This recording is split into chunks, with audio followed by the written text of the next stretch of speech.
Yang harus kita pikirkan bangsa ini, pemimpin tahun 2024 itu sudah pasti pemilu, Pak Jokowi tidak lagi, itu maka pemimpin yang harus muncul itu pemimpin yang bisa menyatukan, menjaga keseimbangan dan merekatkan agar negara ini bisa maju, tidak kayak sekarang saling, aduh, yang mengerikan kalau kita lihat. Yang kedua, lapis keduanya itu masalah korupsi, itu juga perlu orang kuat kan.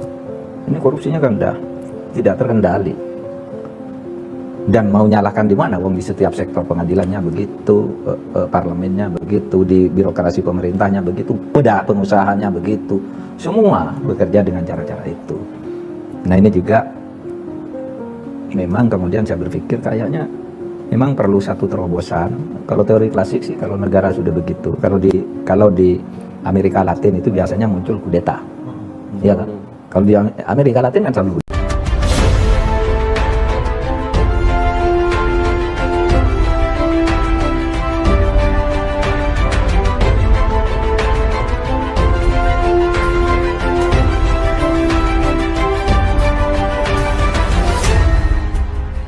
Tonton video ini sampai selesai agar Anda tidak gagal paham.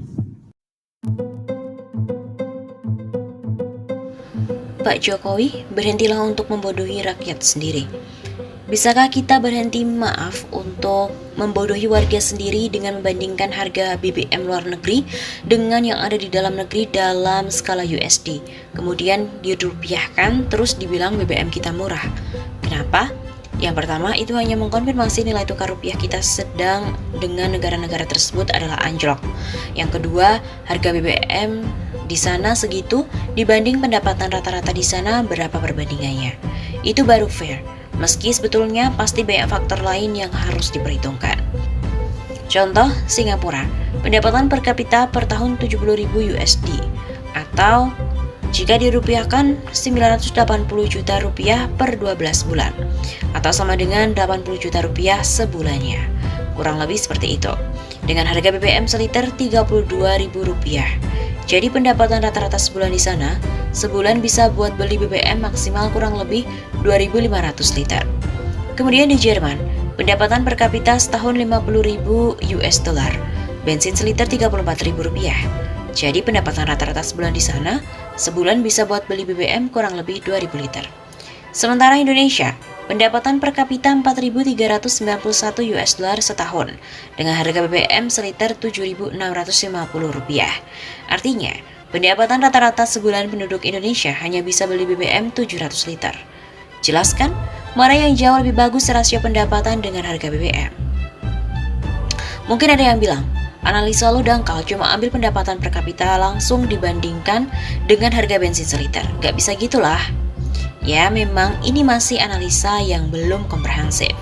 Tapi ini adalah sebuah sudut pandang yang orang membeli kemudian dengan uang yang dimiliki meski dipukulkan rata. Tapi jika opini presiden yang dikutip dari media, kurang dangkal apalagi. Semudah itu lihat harga BBM di luar negeri kemudian dirupiahkan. Terus beri kesimpulan harga BBM kita lebih murah. Dan terus kita harus bersyukur gitu. Mana yang lebih dangkal?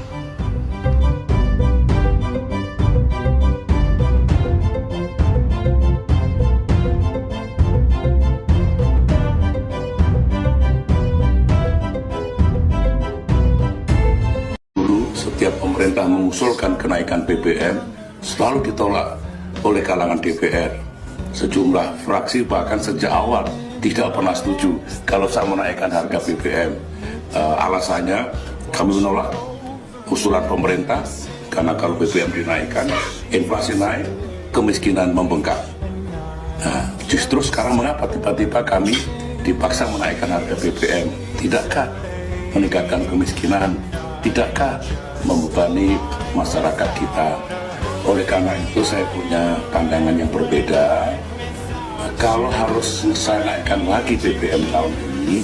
Terkini, viral sebuah video lawas SBY yang mengungkap alasan pernah tidak menaikkan harga BBM karena selalu ditolak oleh kalangan DPR. Bagaimana dengan sekarang?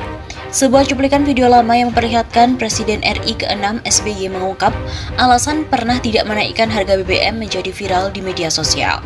Video lawas tersebut diunggah kembali oleh seorang warganet melalui akun Twitter @aryajulit pada Sabtu 2 April. Dalam video itu SBY mengungkap alasan pernah tidak menaikkan harga BBM pada masa pemerintahannya dahulu. Usulan pemerintah untuk menaikkan harga BBM dulu selalu ditolak oleh DPR. Dulu setiap pemerintah mengusulkan kenaikan BBM selalu ditolak oleh kalangan DPR. Ungkap Presiden Indonesia ke-6 pada Sabtu 2 April itu. Menurutnya, sejumlah fraksi sudah tidak setuju sejak awal apabila SBY menaikkan harga BBM. Sejumlah fraksi bahkan sejak awal tidak pernah setuju kalau saya menaikkan harga BBM. Saat itu sejumlah fraksi menolak usulan pemerintah harga BBM itu naik karena kemiskinan akan membengkak. Alasannya, kami menolak usulan pemerintah karena kalau BBM dinaikkan, inflasi naik, kemiskinan membengkak, kata SBY. Saat era pemerintahannya, SBY tiba-tiba justru diminta untuk menaikkan harga BBM. Justru sekarang, mengapa tiba-tiba kami dipaksa menaikkan harga BBM? Tidakkah meningkatkan kemiskinan? Tidakkah membebani masyarakat kita? Oleh karena itu, saya punya pandangan yang berbeda. Kalau saya harus naikkan lagi harga BBM tahun ini, beban rakyat terlalu berat, kasihan mereka. Tandas SBY. Video lawas pernyataan SBY terkait kenaikan harga BBM itu diketahui disampaikan oleh SBY dalam sebuah wawancara pada Agustus 2014 tahun silam.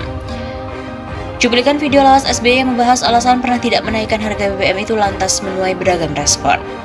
Yang lain pada naik, yang terus turun rasa percaya masyarakat pada pemerintah. Ya meskipun sejak awal emang gak pernah percaya, sedih deh kalau diceritain. Komentar salah satu warganet. Gue netral sih orangnya karena gak mau bela pihak A, pihak B. Cuman masalahnya bahan baku dari minyak dunia ya makin hari makin tipis. Dan akhirnya apa-apa harga naik semua. Memang zaman beliau bensin bisa 5.000 per liter karena kala itu bahan baku masih tergolong banyak. Ujar warganet. Naik boleh saja asalkan disesuaikan sama pendapatan masyarakat. Ini mah pengangguran banyak, gaji nggak naik, mau makan apa? Bensin. Imbau warganet lainnya. Sebelumnya diketahui bahwa BBM pernah terjadi peningkatan pada awal pemerintahan SBY pada tahun 2005. BBM dengan jenis premium awalnya dihargai Rp1.820 per liternya. Kemudian mengalami kenaikan pada 1 Maret 2005 sebesar Rp2.400 dan pada 2 Oktober 2005 harganya melonjak sampai Rp4.500 per liternya. Berakhirnya periode pertama SBY sempat mengalami kenaikan lagi hingga Rp1.500, membuat harga BBM premium menjadi Rp6.000 per liternya. Namun semenjak mengikuti harga minyak dunia, harga BBM premium mengalami penurunan 2 kali pada tahun 2013 dengan harga Rp5.000 dan juga Rp4.500. Terkini, jika LPG 3 kg naik, Jokowi mencatat sejarah presiden yang meniadakan subsidi bagi rakyat. Pemerintah berencana mencabut subsidi gas LPG 3 kg dan menaikkan harga BBM Pertalite. Jika ini terjadi, maka Jokowi akan mencatatkan sejarah presiden yang meniadakan subsidi bagi rakyat. Jika LPG 3 kg dan BBM naik, hal ini sangat disayangkan sejumlah kalangan masyarakat, lantaran saat ini daya beli masyarakat sedang rendah. Pengamat politik Jamiluddin Ritonga mengamini bahwa masyarakat saat ini sangat bergantung pada subsidi yang diberikan pemerintah untuk meningkatkan daya beli. Pasalnya, 20 juta lebih masyarakat Indonesia tercatat menganggur dan ekonomi belum stabil. Atas alasan tersebut, dia menilai bahwa rencana kebijakan pemerintah itu tidak sepatutnya dilakukan di saat daya beli masyarakat sangat rendah. Kebijakan tersebut akan semakin membuat masyarakat semakin tidak berdaya.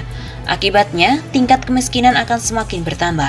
Kalau ini terjadi, maka janji Jokowi untuk menurunkan angka kemiskinan semakin sulit terwujud. Ujar Jamiluddin Ritonga pada Kamis 28 April. Menurutnya, jika langkah tersebut tetap dijalankan, pemerintahan saat ini akan dicap gagal dalam mengentaskan kemiskinan dan saat ini telah meningkat tajam akibat sentimen negatif pandemi COVID-19 selama 2 tahun terakhir. Jokowi akan dinilai gagal dalam menurunkan tingkat kemiskinan. Tentu hal ini mencatatkan sejarah Jokowi tidak berhasil menurunkan angka kemiskinan. Selain itu, Jokowi juga akan dituding sebagai presiden yang meniadakan subsidi bagi rakyatnya. Padahal presiden sebelumnya masih banyak memberikan subsidi untuk meringankan beban hidup rakyatnya. Begitu tutupnya.